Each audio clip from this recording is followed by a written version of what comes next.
할렐루야. 네. 오늘도 주님 앞에 나오신 여러분 위에 우리 주님의 평화와 위로가 함께 하시기를 간절히 바랍니다. 자, 욥기 이제 21장은 소발의 변론에 대한 욥의 답변입니다. 그래서 오늘 21장까지 읽으면 이제 우리가 꼭 두 바퀴가 돌게 되는 것입니다. 그리고 이제 22장부터 세 바퀴째 다시 대만 사람 엘리바스의 질문으로부터 다시 시작해서 그 다음에 빌닷 또 소발이 한 바퀴를 돌게 되겠죠. 그래서 이제 이 모든 욥과 친구들의 대화는 중반을 넘었다라고 생각할 수 있어요. 두 바퀴를 이미 이제 돈 상태이기 때문에. 그런데 이렇게 보면은 갈수록 욥의 답변이 더 진지해집니다. 욥이 전에는 이런 고백들을 많이 했어요. 빨리 죽고 싶다는 거예요. 그냥 이렇게 살아서 뭐 하느냐. 죽는 것도 마음대로 안 되는 거예요. 그래서 욥이 막 괴로워하면서 친구들을 향해서 막 반박하다가 또 하나님을 향해 호소하고 주로 이런 것들이 많이 소개됐어요. 근데 이제 욥의 마음에 안정감이 왔어요. 평온함이 왔어요. 절대적 확신이 찾아옵니다. 그래서 욥은 아주 침착하게 그리고 아주 논리적으로 친구들의 그 주장을 하나하나 변론하고 공박하고 있다는 겁니다. 그래서 여기서는 이제 욥의 흔들리지 않는 모습을 우리가 많이 보게 됩니다. 우리가 이제 앞부분에서도 욥이 이런 고백을 했죠. 그가 대속자에 대한 고백을 합니다. 나의 대속자. 이제 하나님을 가리키고 우리의 구주가 되실 예수님을 가리키는 거죠. 그 예수님이 이 땅에 오실 것까지 19장에서 그런 고백을 해요. 또 욥은 내가 이렇게 죽어도 내 가죽이 벗김을 당한 뒤에도 내가 육체 밖에서 하나님을 볼 것이다. 다시 말하면 그런 내세와 부활을 그런 고백합니다. 죽어도 이제 부활해서 하나님을 본다는 사실을 욥이 새롭게 계시받은 이후에는 그의 모든 변론이 아주 안정되어진다는 거예요. 그러니까 사람이 죽을 때가 되면 막 불안하잖아요. 의사가 이제 며칠 못 넘길 거라고 자식들을 불안하고 그러면 막 불안하는 거 역력해요. 뭐 믿음 좋은 장로님 권사님도 막 불안해가지고 어쩔 줄을 몰라요. 자식들이 오면 막 잡아당기면서 나 좀 살려달라고. 자식이 어떻게 살려줘요? 의사가 오면 막 바짓가랑이 붙들어 나 좀 살려달라고. 어떻게 의사가 살려줘요? 죽어야 되는데. 근데 이제 목사님이 오셔서 그에게 이제 하나님의 말씀을 전합니다. 우리는 죽지만 예수님이 우리를 위해 십자가에 죽으셨기 때문에 우리는 다시 살고 우리는 주님의 나라에서 정말 해도 달도 필요 없는 그 광명의 영광의 빛이 비치는 곳에서 우리 예수님을 만나고 하나님과 함께 할 것입니다. 하면서 이렇게 이제 목사님이 성경 말씀을 통해서 위로하고 찬송을 불러드리면 그 불안해하던 눈빛이 어떻게 돼요? 이제 평온해지는 거예요. 이제 누구 잡아당기질 않아요. 살려달라고. 여러분도 혹시 그럴 것 같지 않아요? 막 살려달라고 의사 간호사 붙들고 막 난리를 쳐 그냥. 나 더 살아야 된다고. 우리 손녀딸 시집 가는 거 보고 죽어야 된다고 막 난리를 치는 분들이 있어요. 그런데 이제 목사님이 오셔서 그 마음을 준비를 해 주셔요. 그래서 이제 임종 예배를 일종의 드리는 거죠. 그런 마음이 이제 차분해지는 거예요. 그리고 이제 평온한 가운데 찬양하며 정말 주님을 노래하다가 이제 주님이 부르실 때 가는 거죠. 물론 마지막 순간에 이제 진통이 없는 분들이 있고 진통이 좀 이 진통이 있는 분들은 굉장히 힘들어해요. 그러나 그 진통의 고난이 오래지 않다는 걸 알아요. 이 땅에서 고난이 있지만 이제 고난이 없는 안식이 있는 주님의 품으로 간다는 걸 알고 이제 천사가 나를 데리러 왔다고 이제 이야기해요. 내가 이제 가야 되겠다고. 그러고 이제. 근데 이제 되게 불안해하는 분들은 이제 불신자들은 많이 불안해해요. 왜? 천국을 모르기 때문에. 그리고 어떤 죽으면 가는 그 어떤 음부에 대한 어떤 세월이라고 부르는 것에 대한 막연한 불안감이 있어요. 또 사실은 이제 이렇게 예수를 안 믿다가 죽는 분들은 누가 끌고 가요? 저승사자. 그래 맞아. 저승사자가 와서 끌고 가는 거예요. 이제 사단의 자식이 되고 지옥에 떨어지니까 그게 불안한 거예요. 왜? 그 저승사자는 무섭거든. 그러나 천사가 와서 날 데려갈 때는 너무나 행복한 거예요. 천사가. 가브리엘 천사가 오든 어떤 천사가 와서 나를 이렇게 천국으로 인도하는데 그게 너무 좋고 행복해서. 그래서 우리 믿는 분들은 그 얼굴에 평온함이 있는 거예요. 그 실제 어떤 분이 그런 연구를 해봤어요.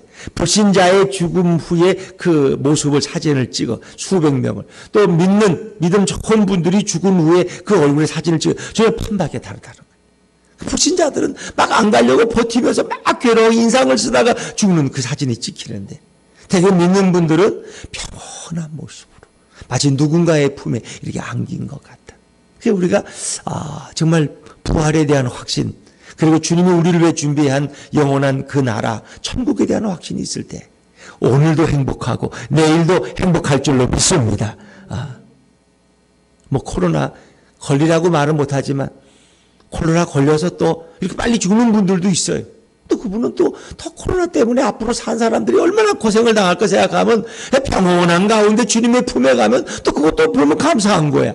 우리는 뭐 그냥 막 좀 안 죽고 더 살려고 하는 이제 그런 몸부림이 인간에게 누구나 본능적으로 있죠. 그러나 아마 천국에 가면 우리 감사할지도 몰라. 아유, 내가 그냥 보니까 코로나 이후에도 또 뭐 무슨 델타 변이 코로나 해서 더 많은 고통을 겪는데, 이게 나는 이렇게 편안하게 처음에 오니까 너무 좋다고 말이야. 이제 그게 사람들이 천국에 가면 알게 될 현실이야. 인간은 악합니다. 악해요. 인간은 다 연약해요. 그래서 이 악한 인간들은 회개할 줄 몰라요. 그래서 이 코로나가 이렇게 잠시 왔다가 떠나지 않고 1년 반, 2년이 이렇게 돼가고 또 델타 변이가 생겨서 더 강력한 2배, 3배 이 전파력이 있는 게 와도 인간들은 회개할 생각을 안 해. 이게 다 빨리 의학이 발전되고 백신이 더 개발돼야 되고 뭐 이것만 자꾸 생각하는 거예요. 이게 참 안타까운 거예요. 천지를 창조하신 그 하나님, 노아 홍수를 통해서 인간의 죄악이 관영되었을 때 그 인간의 죄악을 다 쓸어버리고 새로운 세상을 또 만드신 그 하나님, 오늘 인간들이 인간의 죄인임을 깨닫고 고백하고 하나님 앞에 돌아오기를 원하는데 그런 게 없어. 우리는 그걸 빨리 깨달아야 돼. 세상 사람들은 그걸 몰라요. 아이고 또 비대면 예배, 아유 또 불편해지는구나, 또 마음대로 어디 식당도 못 가고, 아유 뭐 이렇게 그냥 해서 그냥 어떻게 이 기회를 빨리 지나가기를 바라지. 이게 어디서부터 왔는지, 왜 이런 일이 생기는 건지, 왜 보통의 재난은 빨리 지나가는데 보통 3달, 6달을 넘지 않는데 사스나 뭐 무슨 뭐 이런 거 뭐 지나간 거 우리가 많이 보면, 근데 이건 왜 이렇게 길어지나, 왜 이것도 계속 전이의 전이를 가져오나, 변이의 변이를. 그걸 아무도 생각하죠. 이 모든 것은 그 배후에 하나님의 손길이 있다는 겁니다. 인간의 교만이 하늘을 찌를 듯하고 바벨탑을 쌓는 그 모습이 하나님이 보시기 얼마나 가증스럽겠어요.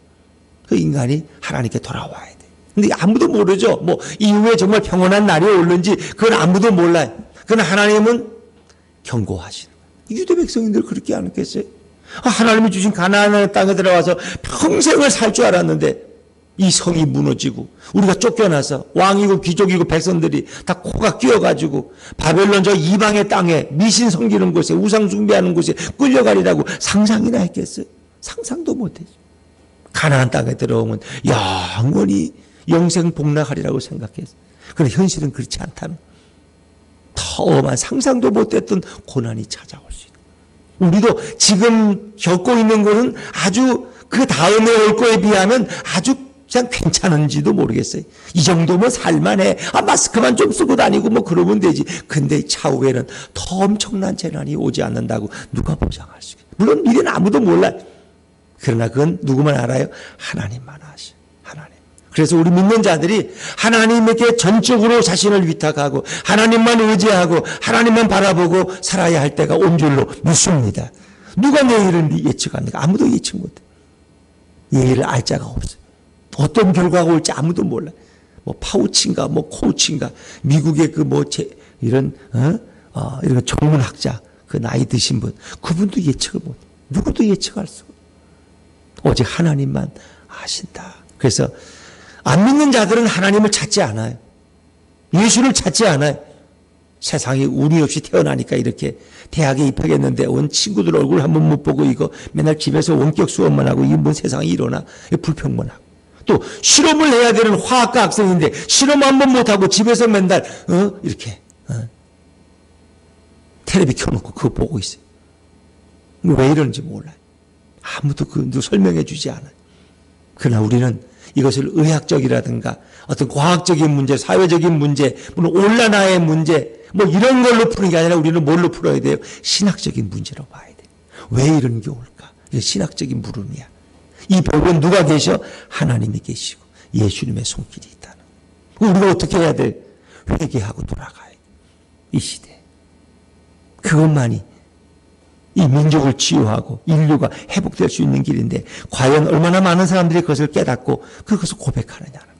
지금 뭐 올림픽을 하고 안 하고 이런 문제가 중요한 게 아닌데 인간들은 아직도 살만한 거예요. 살만한.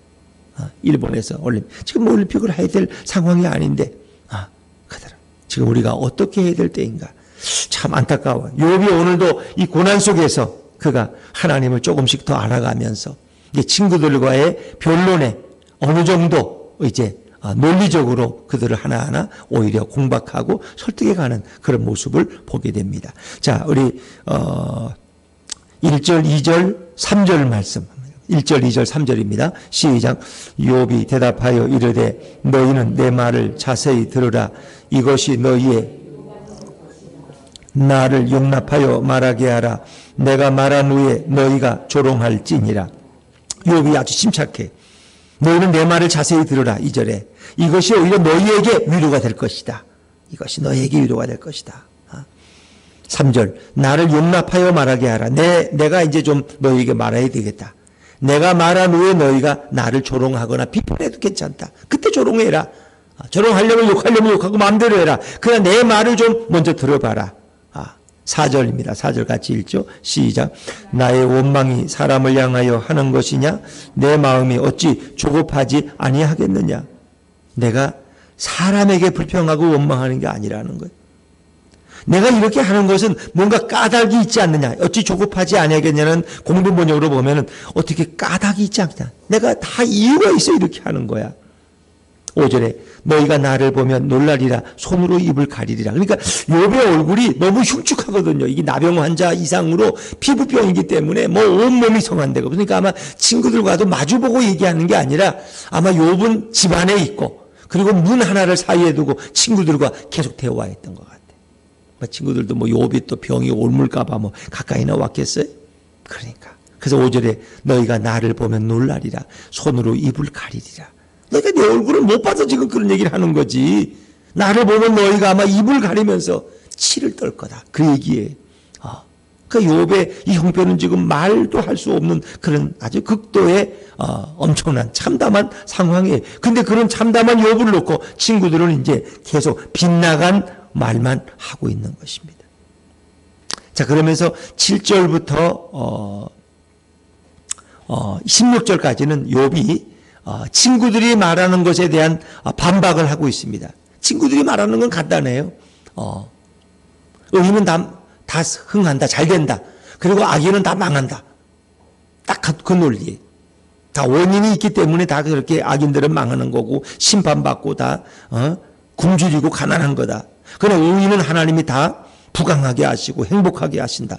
근데 그렇지 않다는 걸 욥이 7절부터 16절까지 예를 드는 거예요. 악인도 시편 73편처럼 잘 되고 번영하는 것이 얼마든지 있다는 거예요. 이제 그 친구들의 잘못된 논리에 대해서 욥이 반박하는 이야기가 7절부터 16절인데 한번 읽어보죠. 자, 7절 8절입니다. 7절 8절 시작.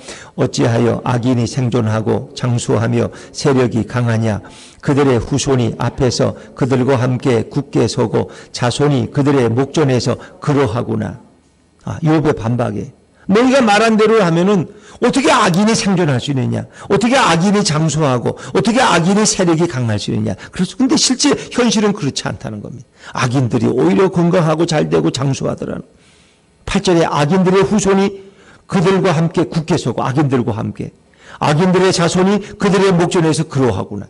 오히려 그 자손들도 악인들은 자손들까지 다 멸망을 당해야 되는데 오히려 악인들의 후손들이 더 잘되는 걸 어떻게 설명하냐는 7절과 8절. 또 악인들이 평안하게 산다는 거예요. 그리고 그들의 짐승들은 새끼도 잘 낳아.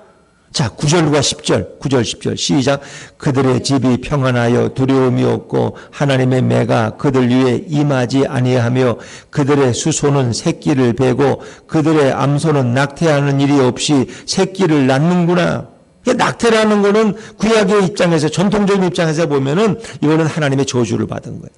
그러니까 자식을 많이 낳고 짐승들이 새끼를 많이 뱉고 잘 낳고 이런 건 다 하나님의 축복이야. 그런데 우리 악인들의 짐승들이 더 새끼를 잘 베고 낙태도 안 해 그냥 그 많이 나면서. 이거 어떻게 설명할 거냐 말이야 너희들이. 나는 그런 일을 수없이 봤다는 거예요.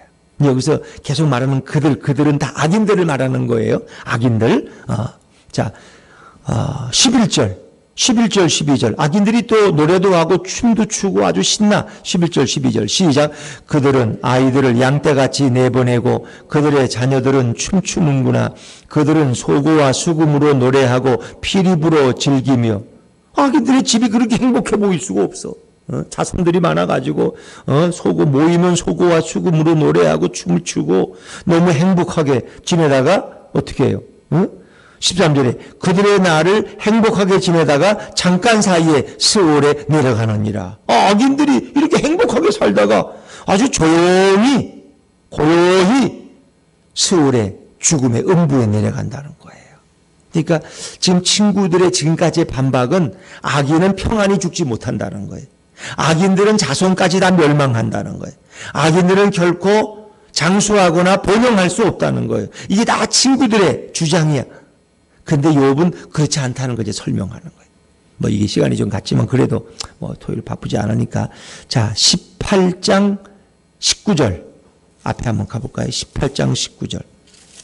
요거는 빌닷의 주장인데 이제 요거 하나하나에 대해 욥이 이제 반박하고 있는 거예요. 18장 19절. 18장 19절. 찾으셨어요? 한번 같이 읽어보죠. 시작. 그는 그의 백성 가운데 후손도 없고 후예도 없을 것이며 그가 거하던 곳에는 남은 자가 한 사람도 없을 것이라. 이게 이제 빌닷의 주장이야. 그러니까 악인들은 후손도 없고 후예도 없다는 거야. 근데 지금 욥의 얘기는 뭐예요? 후손들의 자식들이 모이면 춤을 추고 나가 놀고 너무 막 때를 이루어서 돌아다닌다는 거예요. 이거 어떻게 설명할 거냐 너가. 그 얘기입니다. 자, 그 다음에 20장 10절. 20장 10절. 이건 소발의 이야기를 반박하는 거예요. 20장 10절. 20장 한번 읽어보죠. 시작. 그의 아들들은 가난한 자에게 은혜를 구하겠고 그도 얻은 재물을 자기 손으로 도로 줄 것이며. 그러니까 그 악인의 자식들은 뭐예요? 먹을 게 없어서 가난한 자에게도 뭘 좀 달라고 그러고 그리고 자기가 가진 재물은 도로 다 빼앗기고 만다는 거예요. 근데 현실은 소발은 그렇게 악인을 설명했는데 현실은 그렇지 않다는 거예요. 현실은 그래. 악인들의 자손들이 더 잘 되고 잘 먹고 춤을 추고 노래하고 행복하게 살다가 아주 고요하게 암도 안 걸리고 수월에 내려간다는 거예요. 이걸 너희가 어떻게 설명할 거냐? 그러니까 이런 기준으로 악인을 평가할 수 있다 없다? 평가할 수 없다는 거예요. 그러니까 이 친구들이 말하는 거는 이렇게 가난하고 못 살고 병들고 이런 사람들은 다 악인이라는 거야. 너가 지금 너가 지금 이렇게 다 빼앗기고 병들고 집안은 풍시박산 나고 자식도 죽고 그러니까 네가 악인이라는 거야. 그러니까 너가 빨리 회개해야지. 이제 그걸 계속 욥에게 아주 지루할 정도로 반복하게. 어떤 분들은 똑같은 얘기를 계속 하는 분들이 있어. 계속 그냥 똑같은 얘기를. 하기 고집됨을. 좀 다른 면을 생각해야 되는데. 그런데 욥이 생각하는 악인은 그런 게 아니에요. 가난하다고 악인이 아니야. 병들었다고 악인이 아니야. 죄 때문에 병들어서 죄 때문에 가난한 건 아니라는 거야. 그러니까 악인은 뭘로 평가하느냐? 욥이 아는 선에서는 이걸로 평가해야 돼. 자, 14절입니다. 14절 같이 읽죠. 시작. 그러할지라도 그들은 하나님께 말하기를 우리를 떠나소서 우리가 주의 도리 알기를 바라지 아니하나이다. 이게 바로 악인이라는 거예요. 하나님께 말하기를 우리를 떠나소서. 아이고 하나님 싫어요. 우리 상관없어요. 우리가 하나님의 진리 알기를 원하지 않아요. 그러니까 하나님의 진리에 대해서 무관한 자들이 바로 악인들이라는 거예요. 그러니까 악인을 평가할 때는 잘 사느냐 못 사느냐 흥황하느냐 병들었냐 이런 걸로 평가할 수 없다는 거예요. 왜? 악인이 더 잘 되는 일이 더 많은데 의인도 고난을 받고 일찍 죽는 일도 많은데 하나님을 떠난 자는 다 악인인 줄로 믿습니다. 하나님을 모르는 자들은 다 악인이야. 그래서 그들은 14절처럼 15절에도 그렇게 말해요. 전능자가 누구이기에 우리가 섬기며 우리가 그에게 기도한들 무슨 소용이 있으려 하는구나. 이게 다 악인들의 고백이에요. 도대체 전능자 엘샤다이 전능한 하나님이 어디 있느냐 그런 거 없어. 우리가 누굴 섬기긴 누굴 예배해? 뭐 하나님 앞에 기도하면 뭐 하나님이 떡 주냐 밥 주냐? 이런 악인들. 그들이 바로 악인들이라는 거예요. 그 무슨 소용이 있냐? 어? 예수를 믿으려면 내 주먹을 믿으라고 하면서 이 악인들이 이렇게 조롱하죠. 너희들이 자꾸 이렇게 물질적인 것, 후손의 문제, 뭐 장수, 건강 이런 거 가지고 자꾸 나를 평가하는데 그걸로 악인들을 평가할 수 없다는 거예요. 하나님을 떠난 자들이 악인들이라는 거예요. 악인들이. 그러니까 너희들의 기준이 잘못됐다는 걸. 욥이 16절에 이야기 16절 한번 읽어보죠. 시작. 그러나 그들의 행복이 그들의 손안에 있지 아니하니 악인의 계획은 나에게서 멀구나. 그러나 그 악인들의 행복은 악인들의 손안에서 마음대로 움직이는 게 아니라 결국 누구의 손안에 있어요? 하나님의 손안에 있다는 거예요. 악인도 잠시 번성하고 잘되게 하는 것도 하나님의 손길 안에 있는 거고, 의인이 이 땅에서 잘되기는커녕 고난을 받고 병들고 가난하게 살다가 죽는 것도 하나님의 손안에 있다는 거예요. 그럼 가난하게 살다가 죽으면 그 저주받은 겁니까? 아니라는 거예요. 아니라는 거예요. 의인. 하나님을 잘 믿다가 때론 가난하게 병들어서 그렇게 죽어도 그 사람은 행복하다는 거예요. 왜? 그 사람의 미래는, 그 후에는 하나님이 더 아름답게 갚아주시기 때문에. 그러나 악인이 이 땅에서 아무리 잘 살고 배 두드리며 잘 살다가 죽어도 죽으면 어떻게 해요? 악인은. 누가복음 16장에 보면은 어떻게 해요? 그 부자와 나사로, 부자가 음부에 가서 물 한 방울을 구하지 못해서 고통당하잖아. 후회하면서. 그런 삶이 된다는 거예요. 그러니까 악인이 이 땅에서 하나님의 심판으로 천둥번개를 맞아서 직사하는 경우도 있고 그렇지 않은 경우도 있다. 사도행전 12장에 보면 헤롯이라는 자가 자기를 신처럼 사람들이 막 하니까 막 자기가 신처럼 막 행세해. 막 이렇게. 그러니까 사람이 신처럼 행세하면은 이 빨리 죽을 때가 가까웠다는 걸 알아야 돼. 헤롯이 막 가면 사람들이 우리의 신이 왔다고 막 영광을 돌리고 예배하고 찬양해. 그러니까 굉장히 그게 만족스러웠는데 하나님이 그의 몸에 충을 주셔서 그 충이 들어오니까 그걸 뭐 어떻게 치료할 수가 없어 죽어버리죠. 헤롯 왕이. 그러니까 악한 자는 이렇게 빨리 죽는 경우도 있고 번성하고 잘 살다가 죽어서 지옥에 가서 고통당하는 경우도 있는데 그건 하나님의 손길 안에 있다는 거예요. 이 모든 것은 주님의 섭리 안에 있는 거지. 너희들이 평가하는 그 기준, 그 1차원적인 표준, 그 표면적인 판단, 그건 틀렸다는 거예요. 욥이 우리 친구들 지금 가르치고 있는 거예요. 악인의 계획은 나에게서 멀구나. 너희가 악인이라는 프레임을 가지고 나를 자꾸 덮어 씌우는데 그건 나에게하고는 상관없는 얘기예요. 나하고는 상관없는 얘기라. 자, 그러면서 이제 17절부터 26절까지는 악인과 의인이 똑같이 멸망하는 현실을 똑같이 설명하요. 이게 보편적인 현실이야. 보편적인 현실. 이런 일들은 이 세상에 끊임없이 있다는 거예요. 다 읽을 수가 없고 제가 이제 중요한 것만 읽어볼게요. 자, 23절, 24절입니다. 23절, 24절 한번 같이 읽죠. 시작. 어떤 사람은 죽도록 기운이 충실하여 안전하며 평안하고 그의 그릇에는 젖이 가득하며 그의 골수는 윤택하고. 의인 얘기야, 악인 얘기야? 이건 악인에 대한 얘기입니다. 악인에 대한 예를 먼저 들은 거예요. 23절. 어떤 사람, 그 악인은 죽도록 기운이 충실하여 안전하며 평안하고 그 악인의 그릇에는 젖이 가득하다. 양젖이 가득하다는 건 부유하다는 거예요. 리치. 부자라는 거예요. 먹을 게 많으니까. 그리고 그의 골수도 윤택해. 골수라는 건 뼈 속에 있는 골수가 윤택하면 걷기도 잘 걸어. 여행도 잘 다니고 아주. 어떤 악인은 이렇게 행복하게 살더라는 거예요. 부유하게. 고통도 모르고 아주 건강하게. 그런데 여기 보니까 또 어떤 사람은 그렇지 못하다라는 거예요. 15절, 25절, 26절. 25절, 26절 같이 읽죠. 시작. 어떤 사람은 마음의 고통을 품고 죽음으로 행복을 맛보지 못하는구나. 여기까지만 먼저 읽을게요. 이 어떤 사람은 어떤 사람이에요? 의인이에요? 악인이에요? 의인이에요. 내가 보니까 어떤 의인은 마음의 고통을 품고 살아. 욥 자신이야. 죽음으로 행복을 맛보지 못해. 욥 자신을 말하는 거예요. 어떤 의인은 이 땅에서 행복을 맛보지 못하고 고난 속에 살다가 죽더라는 거예요. 그런데 이 악인이나 의인이나 죽으면 어떻게 해요?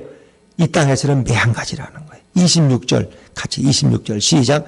이 둘이 매한가지로 흙 속에 눕고 그들 위에 구더기가 덮이는구나. 의인이나 악이나 이 땅에 매장되면 흙 속에 파묻히죠. 그리고 그들이 죽으면 구더기가 나와서 그들을 다 분해시켜. 그래서 한 몇십 년 후에 가보면 없어. 사람의 흔적이 없어. 뼈만 남았어. 구더기가 다 해체시키는 거예요. 이 구더기가, 시체에는 구더기가 생기잖아요. 그러니까 의인이나 악인이나 죽는 건 일반적이라는 거예요. 보편적으로 이 땅에서는. 그러니까 이 땅에서는 평가가 돼요, 안 돼요? 안 된다는 거예요. 안 된다는 거예요. 의인이 죽어도 갖다 묻으면 구더기가 생길 거고, 악인이 죽어도 묻으면 구더기가 생겨. 근데 이 땅에서 똑같다는 거야. 그런 걸로 평가하지 말라는 거야. 너희들은 뭐라고 말했어? 28절에 너희의 말이 귀인의 집이 어디 있으며 악인이 살던 장막이 어디 있느냐 하는구나. 이제 이들이 욥을 그렇게 비난한 적이 있어요. 누가 너희 집을 기억하며 누가 너의 이름을 기억하겠느냐. 너가 그렇게 죄로 인해서 그렇게 망하게 살다가 그렇게 죄인으로 죽으면 누가 너의 장막을 기억하고 누가 너를 다시 보겠느냐. 너는 끝장이라는 거야. 이제 그런 말에 대해서 욥이 친구들에게 반박하는 말이에요. 그런데 욥이 보는 견해는 악인은 비록 이 땅에서 잘 살아도 하나님은 반드시 그를 심판하신다는 거예요. 자, 30절 말씀. 30절 같이 읽죠. 30절 시작. 악인은 재난의 날을 위하여 남겨둔 바 되었고 진노의 날을 향하여 끌려가느니라. 이게 악인의 삶이라는 거예요.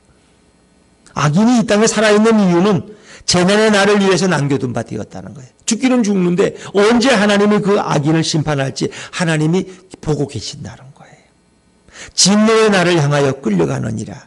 악인에게는 반드시 진노가 있다는 거예요. 그러니까 그런 기준으로 평가하지 말라는 거예요. 악인들도 이 땅에서 때로는 하나님의 징계로 망하는 자가 아니라 오히려 이 땅에서 평안하게 살다가 죽는데 죽은 후에 그들은 하나님의 심판을 당할 것이라는 거예요. 악인에. 그러니까 이 땅에서 좀 잘 살고 못 살고 이런 거 가지고 악인과 의인을 평가하지 말라. 어떤 일정한 자를 가지고 그거를 이렇게 다 평가할 수 없다는 거예요.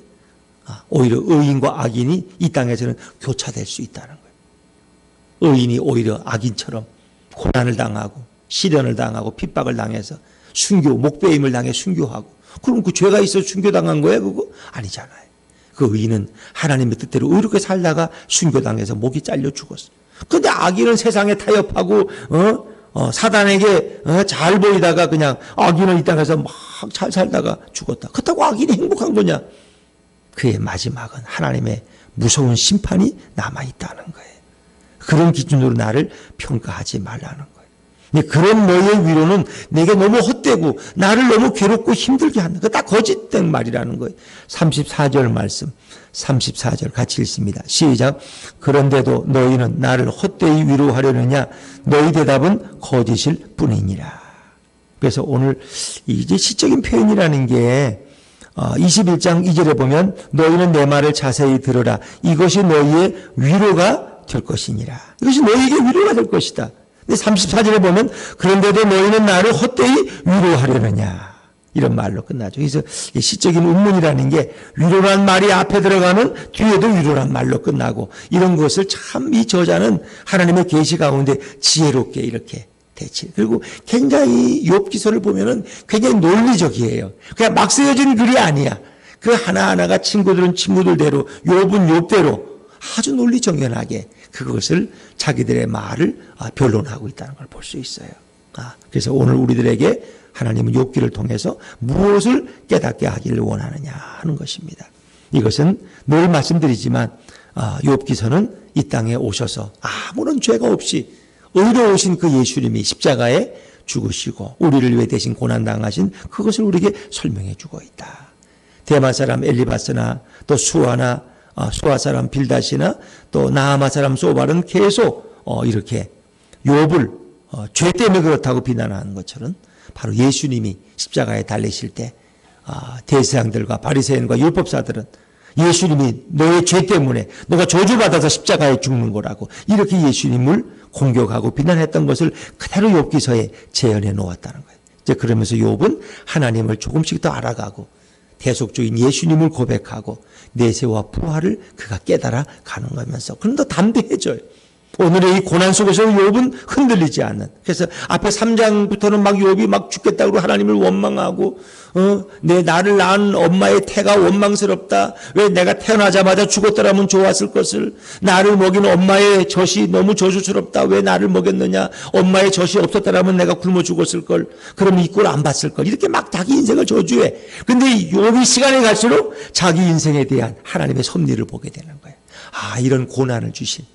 이건 악인과 의인의 문제가 아니라 내 죄 때문이 아니라 하나님이 나를 향한 분명한 계획을 가지고 나를 이렇게 이끌어 가시는구나 하는 것은. 사실 욥은 어찌 보면 불행하게 쓰임 받은 거야. 물론 마지막엔 행복했지만, 근데 욥을 통해서 누구를 보여주는 거예요? 예수님을 보여주는 거야. 예수님을. 그러니까 욥이라는 인생이 얼마나 귀한 인생입니까? 왜? 그의 삶 속에 예수님이 이 땅에 오셔서 행하실 일들을 우리에게 미리 다 보여주고 있다는 거죠. 여러분, 내가 이 땅을 살아가고 살다가 죽는데 내가 예수님의 어떤 한 일부분을 드러낼 수 있다면 얼마나 아름다운 인생이. 여러분은 오늘도 예수님이 복음을 증거하는 것처럼 이 땅에서 복음을 증거하는 아름다운 그런 모습들로 우리는 살아가고 있는 거예요. 그럼 우리는 예수님의 삶을 살아가고 있는 거예요. 예수의 향기를 드러내는 거예요. 안 그래요, 여러분? 그러니까 우리의 삶은 예수님과의 관계 속에서만 의미가 있다는 여러분보다 잘나고 여러분보다 좋은 대학 나오고 여러분보다 좋은 부모 만나서 똥똥거리고 사는 사람들이 얼마나, 그 사람을 말하면 내 인생에 뭔 의미가 있어. 하루 살기에 나는 바쁜데. 그러나 아니에요. 예수님과의 관계 속에 보면 나처럼 보배롭고 나처럼 존귀하고 나처럼 사랑스러운 존재가 없어. 왜? 주님이 볼 때는. 그러니까 여러분의 눈으로 세상을 보지 말고 예수님의 마음으로 세상을 보시라는 거예요. 그럴 때 내가 얼마나 행복한 자인가. 너는 행복자로다. 왜? 그가 예수님을 알기 때문에, 하나님의 자녀이기 때문에. 오늘도 비록 고난을 당할지라도 여러분은 행복할 줄로 믿습니다. 예수님을 바라보는 사람, 예수님을 내 인생의 주인으로 삼는 사람은 오늘 주님의 위로 가운데서 오늘의 하루도 감사하며 찬양하며 살아갈 수 있는 거예요. 오늘도 이 주님의 위로가 저와 여러분과 함께 하기를 주 이름으로 축원합니다.